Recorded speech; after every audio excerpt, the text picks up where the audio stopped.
Stay tuned for the Joan Quinn Profiles. As an editor for Andy Warhol's Interview, the Los Angeles Herald-Examiner, LA Style, and Detour magazines, Joan covered the social set, the Hollywood hotshots, the international art scene, the mysteries of food, the excitement of travel, and the fabulous world of fashion.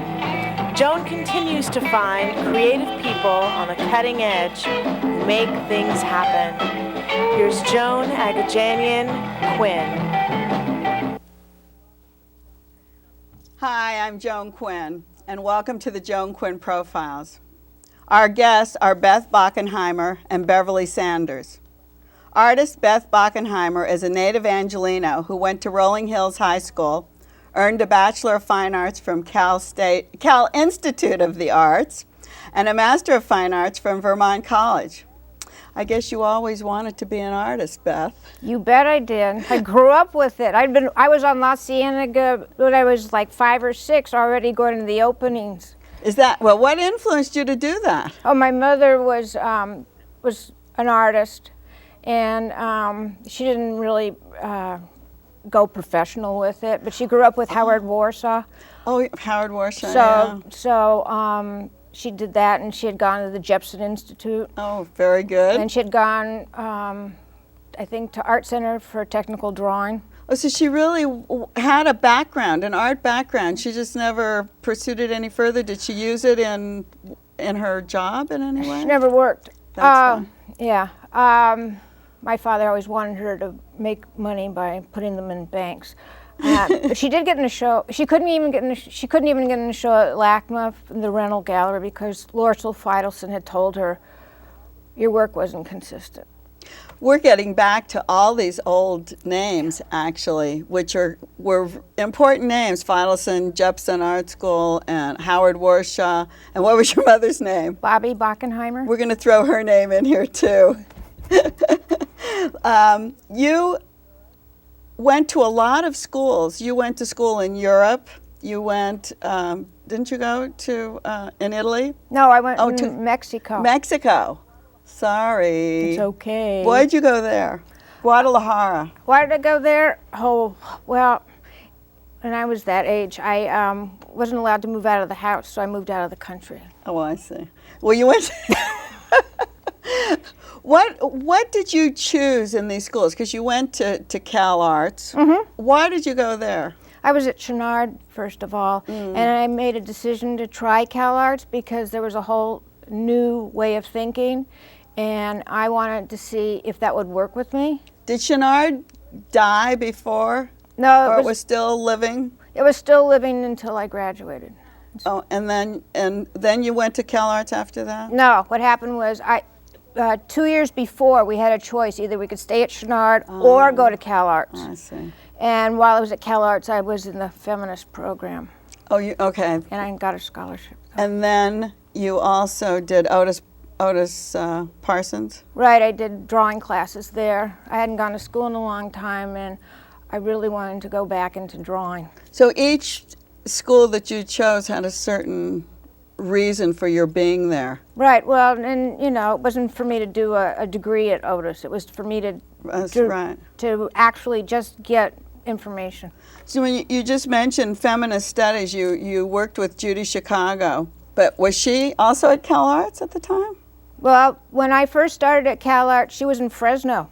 Oh. And so my first introduction to Judy was in Fresno. I'd gone there with Miriam Shapiro and some of the other women that were at Cal Arts, and we experienced the whole program up there. With her? With her. And she had already started as far as being a spokeswoman or showing her art and having the feminism bent. Yes, she did. Had she already started the dinner party at that time? No, dinner party was, I think, probably 7 years later. And then did you work on that? No. Oh, you didn't work on that. What motivated you then to be with her in Fresno and learn that process? Because it was before the feminist movement at a feminist program at Cal Arts, and I was working with Miriam Shapiro as my mentor. And so they were enticing me to stay on another year and work in the feminist program. And what was your involvement in that? What did you bring to that program? I brought all the knowledge I had up to that time, which wasn't very much. But I knew about shopping, so I did a shoe closet. Oh, that's when you started. So that was your statement on feminism. Right. Well, tell us the process of that. Tell us how that got started.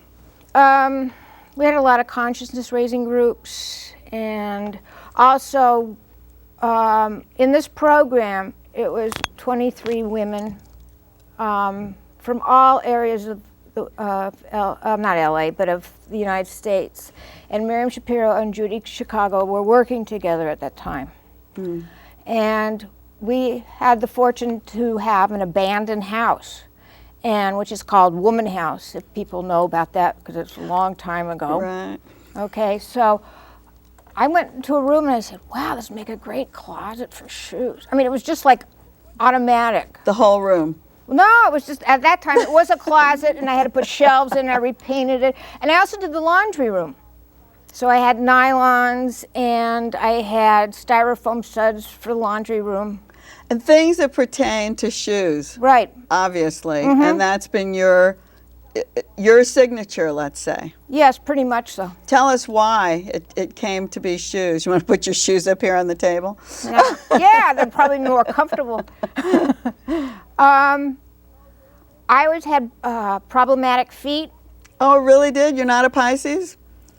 What is that got to do with Because Pisces have to do with feet. That's one of the things that they have, Really? yeah, prominent in their psyche. That's what my mother had. Okay, there you go. Okay, go on. And so I always had to go to Westwood Bootery and have things made, shoes made for me. My father always had shoes made. My first, I think one of the other influences is my grandmother. She was in the schmuck industry, and she always had shoes made. So this is something you've grown up with. I've grown up with. I mean, she had one closet with nothing but black shoes. So these shoes were black shoes to begin with. Oh, yeah. Tell us about this. Well, the piece is called Do Me, Do Me, Do Me. And I was thinking, I've never done anything about music or anything to do with the industry. And I'm a native of Southern California. And I thought of Tina Turner at one time.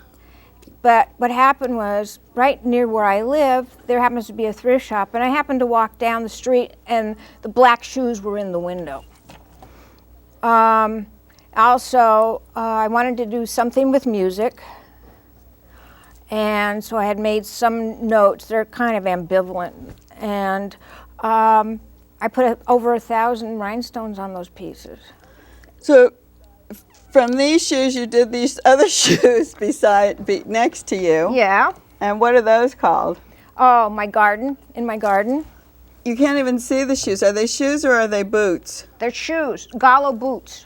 Oh, I got them at a garage sale. They're over-the-knee boots. I mean, like if So they go all the way up. Can you show just where the boot goes? Here. Oh, it goes all the way up to there. I see. You know, where they flop over, and here, if you want. The shoe part is. I'm not doing this very well. No, just point to the shoe. Yeah, the shoe part is there, right? And these are all silk flowers, which I put into the shoe. And these two shoes have been exhibited in museums all over. You've had your work in many, many museums. What's the knack of getting your work into a museum? Especially something like this. It's a sculpture, but it does have a different feel to it than a painting, right? Which you do also.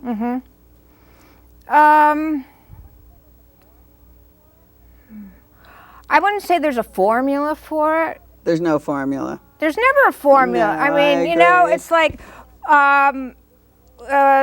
the show at MoCA, Division of Labor, had to do with being in the show at the Bronx Museum. Yeah, because you've been all over the country. Right, and what's happened is sometimes I meet somebody else and they said, oh, we're having a show and would you like to participate?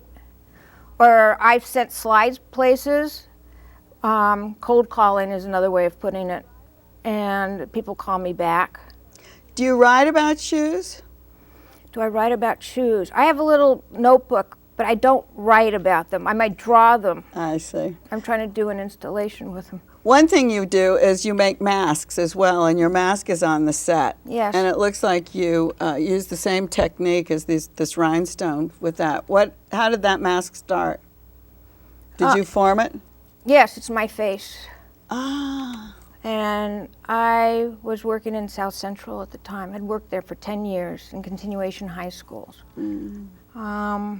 And I saw situations that I've never seen before. I'd been there when the first civil unrest happened in the 60s. And I've driven through there a couple times, but I've really not been there. And as a teacher, I was usually the Caucasian on campus, and I saw how there was no hope in some of these people. And then there was hope in a lot of other people, but there was it seemed like they were going against a dark wall, or they didn't even care because they didn't think they were going to get out. And so that was your influence for doing this mask? That was part of it, and it had to do with the civil unrest.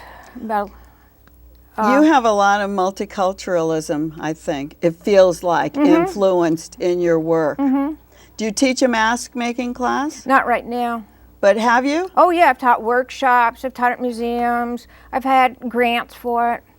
And one of the things, just before we leave, is you write grants, don't you? Yes. There has to be a knack for writing grants too. I think I lost it in the last few years because I really would like to have one. Do you help other people write grants? No. Oh, actually, yes, I do, because I was at, what's his name? Oh, I can't even remember his name, he'll kill me. It's in Bergamot Station. I was asked to show people how to write grants. See, that's what I would think, because there's a technique to writing them. You have to know how to cull and focus what's wanted on that paper. And so, obviously, you know how to do it. Right, and the man's name was Etan Boritz. Etan, he's great. We would both be mad if you didn't mention him. Etan, keep watching. Beth, thank you for being with us today. You're quite welcome. And don't go away. We'll be right back with Beverly Sanders.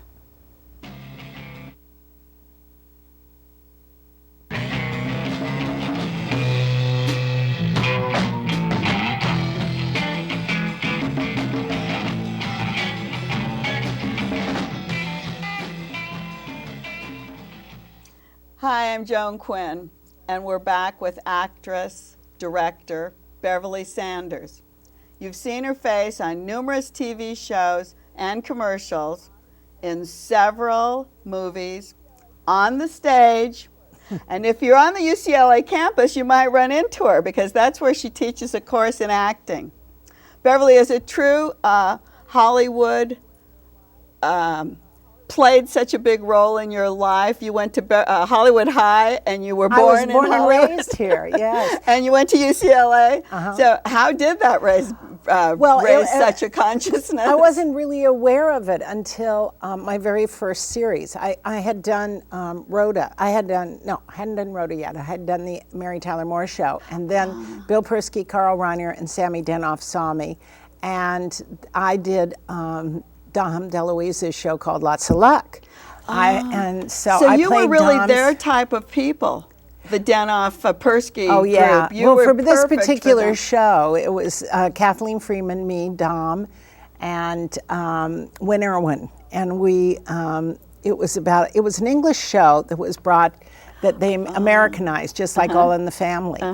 And so I did that show, and when we did, they have a week just before you go on the air where you talk to all the advertisers and everybody, and it's a very big thing at Century Plaza. I think that's where we were. And everybody kept saying, where are you from? And I kept saying, I was born in Hollywood, California. And they said, no, but we know you live here, but where were you from? Like from some other city or a state. Right. And I said, no, this is it. So I really realized, at that point that it was exceptional, that I am, the Hollywood prodigy. I am. The product. And I was born on Beverly Boulevard, which was also, What hospital was that? It's not there anymore. I don't even remember that. It was a Lutheran hospital. Oh, it was. Which is a nice place for a Jewish girl, I think. The Lutheran hospital on Beverly Boulevard, in the middle of all those temples. My father told me the story that, and it was a sweet story. He meant it to be sweet, but he said that I was born with prickly heat, and it was all over my body, and I guess I wasn't the most attractive baby that you've seen, and I was 10 pounds, and he said he looked out the window and saw a Beverly bus going by and said, let's name her Beverly. Is that his story? That was his story. That's a great story. Very good. So, now you didn't have the hospital, but we still have Beverly, and we have Beverly Boulevard. That's right, and Beverly Hills and everything. And it's still very California, isn't it? Oh, very Los Angeles. Oh, yeah. So was your first? It was fascinating. I did the Carson show once, or quite a few times, but the first time I did it, I said to him, because I was just getting ready I'm getting ready to do my hometown parade.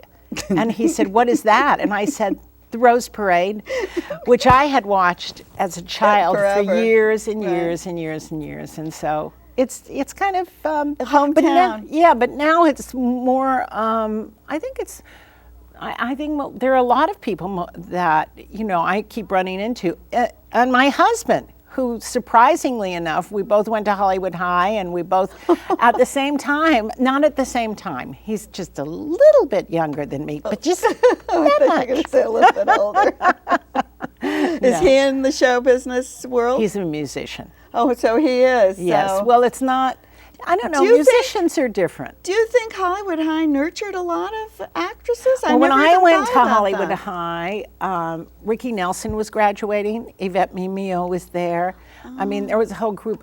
Stephanie Powers. So there was. Yeah. Oh, yeah. No, it was definitely the Hollywood high school. You went to UCLA. Did you take theater arts there? I know. I majored in psychology because my father wanted me to fall back on something. Well, then how did you? Did you start doing commercials? I had always been in the business. I was a dancer. That's how I started. And then I became a singer.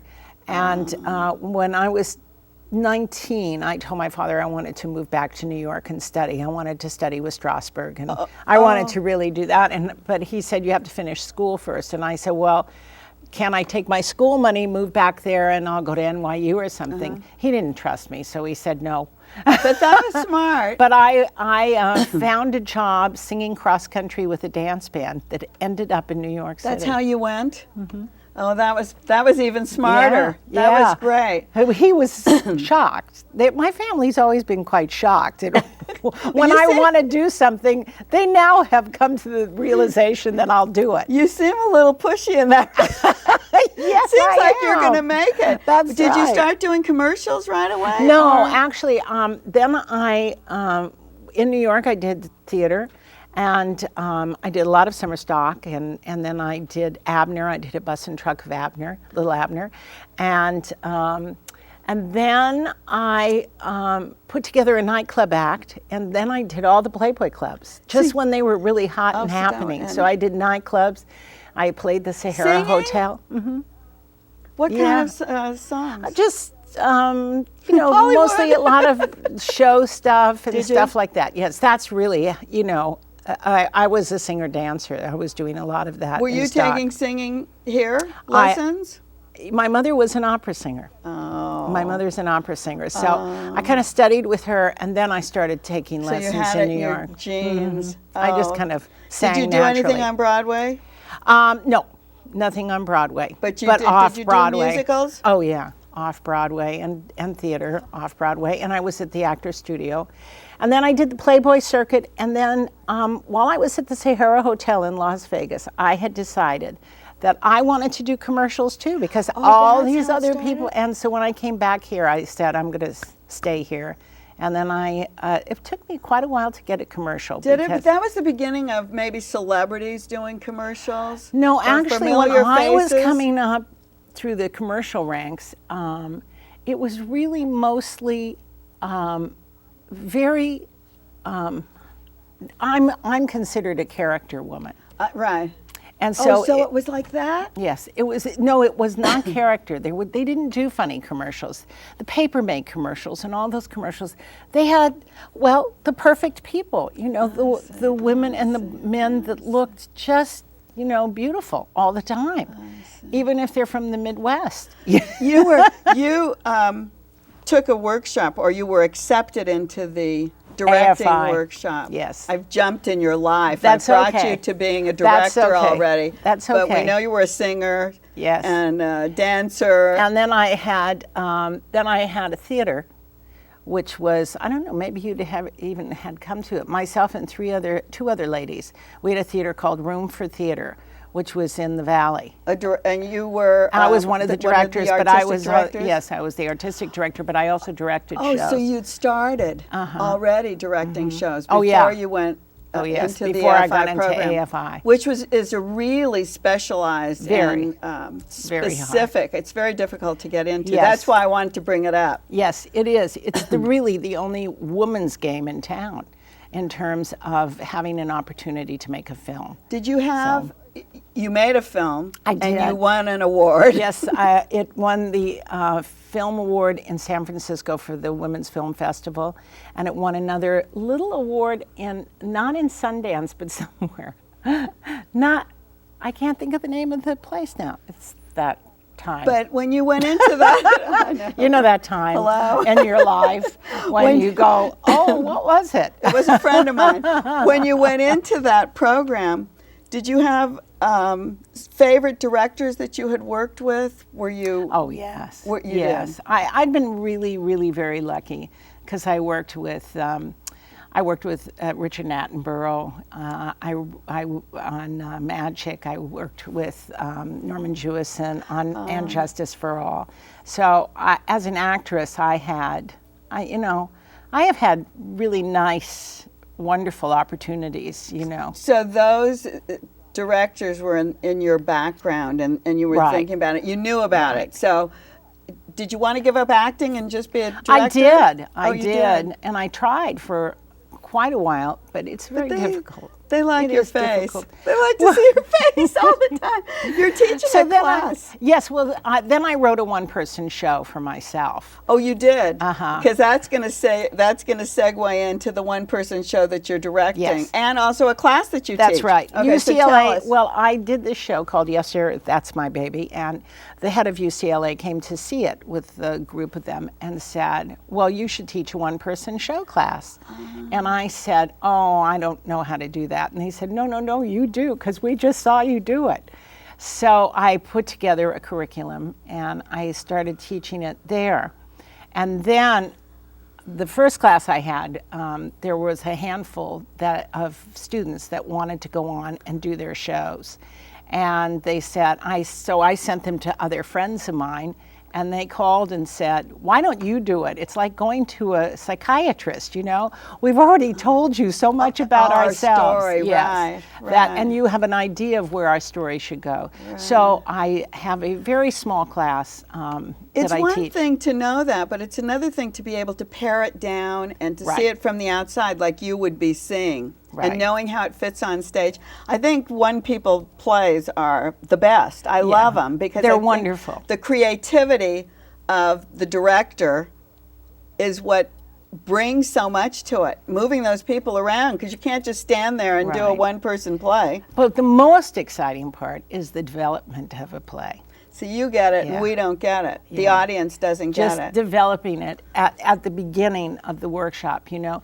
It's so amazing to me because so many people think they've written their one-person shows, and it's not really what they want to say. You're- You find out. You're working on Phyllis Franklin's Yes, show. She's one-person show. She's a concert pianist Yes. and an actress. Uh-huh. So what did you do with her to make her? Well, it was show interesting pull because together? we're actually, we go out on interviews together and we compete. you knew for each other? Oh yes, I'd known her, and when I started work on my show, she had started to work on a show. And then years later, or 2 or 3 years later, I guess it was, she came into the class, and I just asked her if she was still playing the piano, and she said yes. So she got a little Casio piano, and we started working on life events of hers, like how she started, but to music. I asked an impossible task of her, and she came through.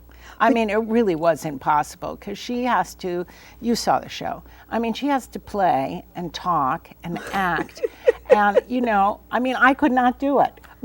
But you get your student to do it. Well, I got her to do it somehow, but she had the talent to do it. So Do you do that with your other students? Yeah. Ask them impossible things? Yeah, I do. So it's great because you, from your acting ability, know that you can get that out of somebody rather than just a director who's never acted. Right. Well, that's why a lot of directors take acting classes and stuff like that. At UCLA, I have at least in every class, 2 or 3 directors. Oh, is that right? They will, because they need to know. And they have to understand the actor. Sure. Oh, that's so great. Yeah. Oh, I'm so glad you were with us today. Oh, I'm so happy you asked me. And Thank you we're going to very keep much. looking for your face because it was Thank on, you. we'll see reruns of what? Mary Tyler Moore, Oh Rhoda. yeah, but there's some new things out, some new things, new commercials and stuff like that. You can, I'm there. You're there. I'm just kind of out there, but Mary Tyler Moore and Rhoda and Justice for All. I mean, and Rhoda mostly. I mean, I'm a big star now to my daughter. I was going to say. Because, Nick at Night We like has that. put me right back on the map. And we like having you here with us. Thank you. Thanks for being with us today. Thank and you. we thank Beverly Sanders and we thank Beth Bachenheimer for the wonderful art on the those set gorgeous? today. And keep writing to us at 777 South Figueroa, 44th floor, Los Angeles 917. And we'll see you next time on the Joan Quinn Profiles.